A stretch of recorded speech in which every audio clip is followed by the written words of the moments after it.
सभी देशवासियों को मेरी राम राम। भाई, एक वीडियो बड़ी वायरल हो रही है। राजस्थान में एक संगठन ने कोई कार्यक्रम किया था जिसमें एक कोई हमारे सरपंच भाई हैं जिन्होंने सार्वजनिक रूप से मंच से बोला है कि हमें ठसकदार नहीं चाहिए, कलमदार चाहिए। सरपंच भाई, आपने जो बोला है कि कलमदार चाहिए, ये बात तो आपकी 100% सही है। मैं भी खुद अपने भाषणों में हर जगह इस बात को बोलती हूँ कि शिक्षा सबसे ज़रूरी है। लेकिन आपने ये जो बोला है कि ठसकदार नहीं चाहिए, ये आपने बहुत बहुत ज़्यादा गलत बोला है।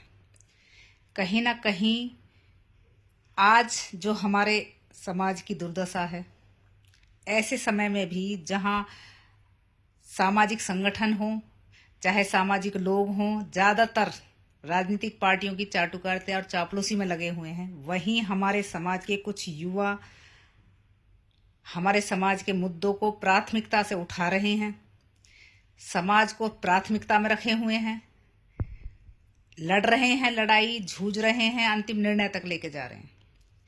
ऐसे में आप सार्वजनिक मंच से इस तरह का वक्तव्य देकर कहीं ना कहीं उन युवाओं का अपमान कर रहे हैं, उनका हौसला तोड़ रहे हैं, कहीं ना कहीं उनमें फूट डालने का प्रयास कर रहे हैं। अब जब भी जरूरत पड़ेगी समाज को, तो ये युवा जब आवाज उठाएंगे तो कहीं ना कहीं का आत्मविश्वास डगमगाएगा, क्योंकि आप जैसे लोग सार्वजनिक रूप से मंच से इस तरह की भाषा का प्रयोग कर रहे हैं।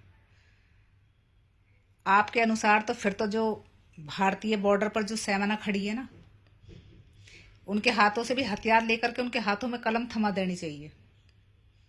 भारतवर्ष में जितनी भी फोर्सेज काम कर रही हैं, सबके हाथों से हथियार ले लो, सबके हाथों में कलम थमा दो। भाई, आप जो इस तरह से ये ईर्ष्या, जलन, द्वेष में बोल रहे हैं ना खड़े होकर के, इससे समाज की बहुत ज्यादा क्षति होती है। और ये जो आप कह रहे हैं ना ठसकदार, तो भाई ठसकदार बनाए नहीं जाते। ठसकदार तो पैदाइशी होते हैं, जन्मजात। और हम तो हैं, हमारे तो खून में ठसकदारी है।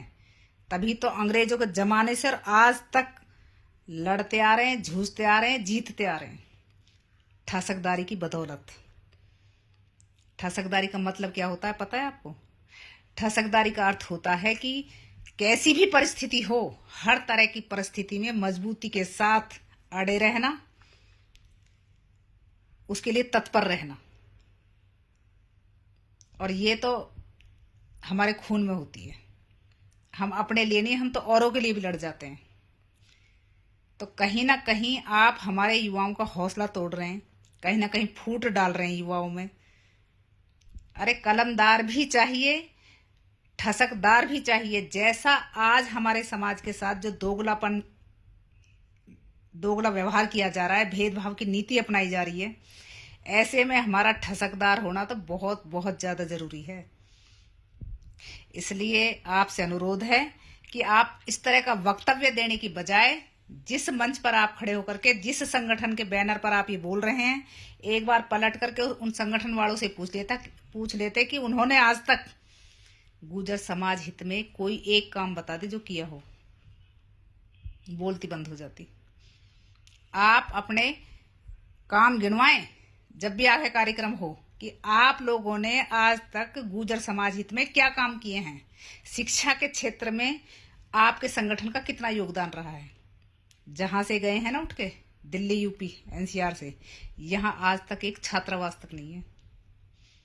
बात करते हैं कलमदारी की। तो आगे से ऐसे वक्तव्य ना दें और अपने ये शब्द वापस लें, क्योंकि अब कमान युवाओं ने संभाल रखी है और उनसे कोई भी पंगा लेना बहुत भारी पड़ जाएगा। जय हिंद, जय भारत, जय हो मेरे गुर्जर समाज की, जय हो मेरे श्री देवनारायण भगवान की।